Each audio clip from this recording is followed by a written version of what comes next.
Bien, donc nous allons ouvrir donc, ce 21e congrès de l'AFA dans sa nouvelle formule.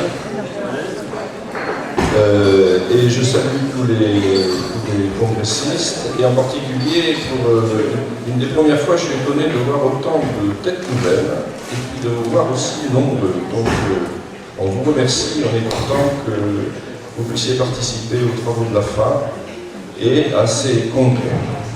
Alors vous savez que l'année dernière, on avait fait un congrès à Saint-Antoine-l'Abbaye, et que lors de ce congrès, parmi les organisatrices, il y avait Odile Brun.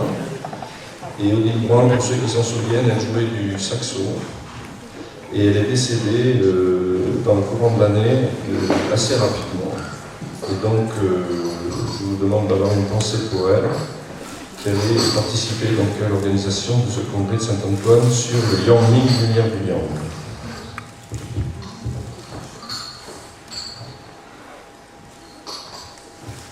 Voilà. Je voudrais aussi vous apporter les excuses de plusieurs personnes de l'AFA, en particulier Jean-Marc Questil, qui pour des raisons d'enterrement a été obligé de rester à Paris.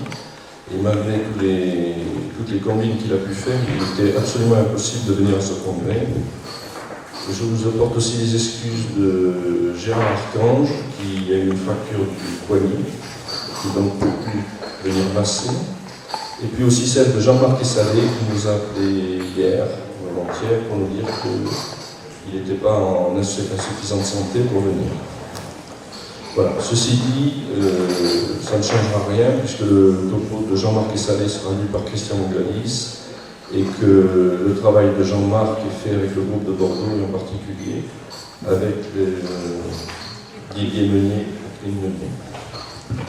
Voilà, alors je voulais rappeler que, puisqu'on est au 21e congrès, c'était qu'en 1993, il y a 20 ans, après une dizaine d'interruptions de congrès, Claude Rostand relançait la dynamique des congrès de l'AFA, et que cette dynamique se prolonge aujourd'hui d'une très belle façon quand on voit le nombre que nous sommes ici. Il en serait certainement très heureux, et je voudrais le remercier et lui rendre hommage pour cette belle initiative qu'il a eue en 1993. Et il y a quelque chose d'un peu étonnant, à un moment où l'AFA était, on peut dire, dans un marais, dans une stagnation, dans un moment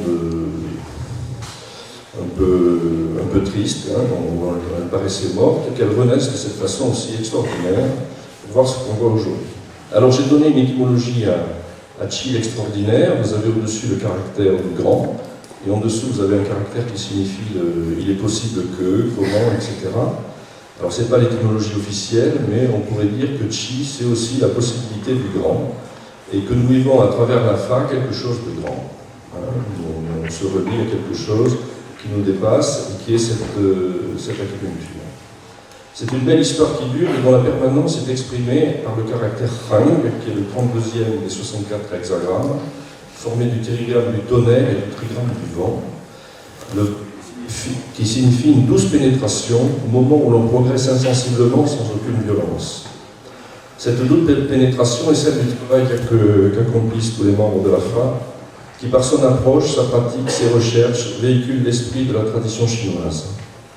Rang, c'est aussi le Qirang, de Qirang Zhefu, c'est-à-dire les entrailles et l'extraordinaire pérennité, dont nous verrons à travers la vésicule biliaire, à la fois ordinaire et extraordinaire, ce que l'on peut comprendre.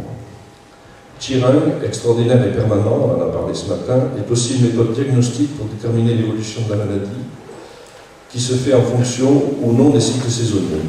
L'ordinaire, c'est l'évolution en fonction des cycles des saisons. L'extraordinaire ne suit pas cette règle. Nous avons ainsi les Qi, les maladies extraordinaires, qui sont autres, développés dans le chapitre 47 de Suwen.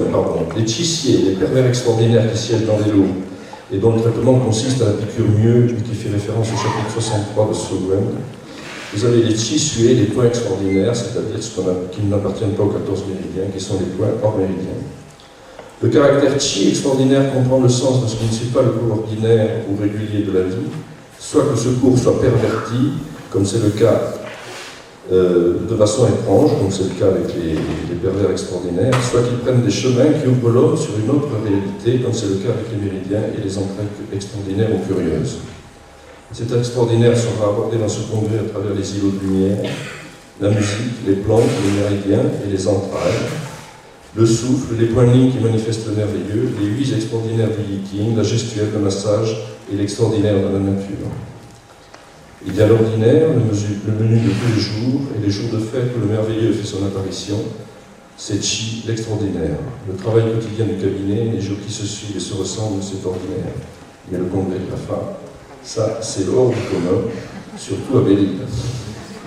Que chacun de nous profite à plein de ce temps extraordinaire, et donc je vous souhaite à tous un bon congrès.